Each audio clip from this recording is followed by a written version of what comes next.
From your perspective, who should the DOJ target as part of their investigation? What specific figures in the Obama administration? Well, based on what I read, and I read pretty much what you read, it would be President Obama. He started it. And Biden was there with him, and Comey was there, and Clapper. The whole group was there.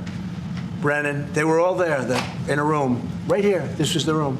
This is much more beautiful than it was then, but that's okay. I have nice pictures up. They came out of the vaults. They were in there for 100 years. This is much more beautiful. We have the Declaration of Independence now in the room, which wasn't here. I guess people didn't feel too good about putting it here, but I do. But you know what? If you look at those papers, they have them stone cold, and it was President Obama. It wasn't lots of people all over the place. It was them too. But the leader of the gang was President Obama, Barack Hussein Obama. Have you heard of him? And except for the fact that he gets shielded by the press for his entire life, that's the one they look. He's guilty. It's not a question. You know, I like to say, let's give it time.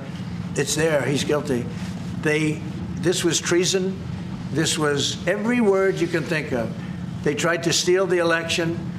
They tried to obfuscate the election. They did things that nobody's ever even imagined, even in other countries. You've seen some pretty rough countries. This man has seen some pretty rough countries, but you've never seen anything like it. And we have all of the documents. And from what Tulsi told me, she's got thousands of additional documents coming. So President Obama, it was his concept, his idea, but he also got it from crooked Hillary Clinton. Crooked is a $3 bill.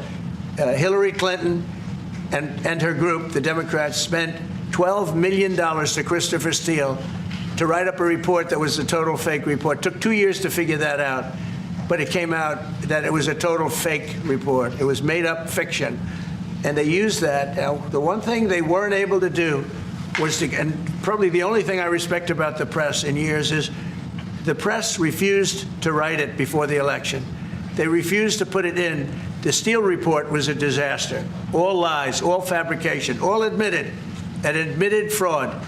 She paid $12 million, and the Democrats, for that report to a wise guy named Christopher Steele. He wrote a phony report, and they wanted to get that report in before the election. And I'll tell you what, I talk about all the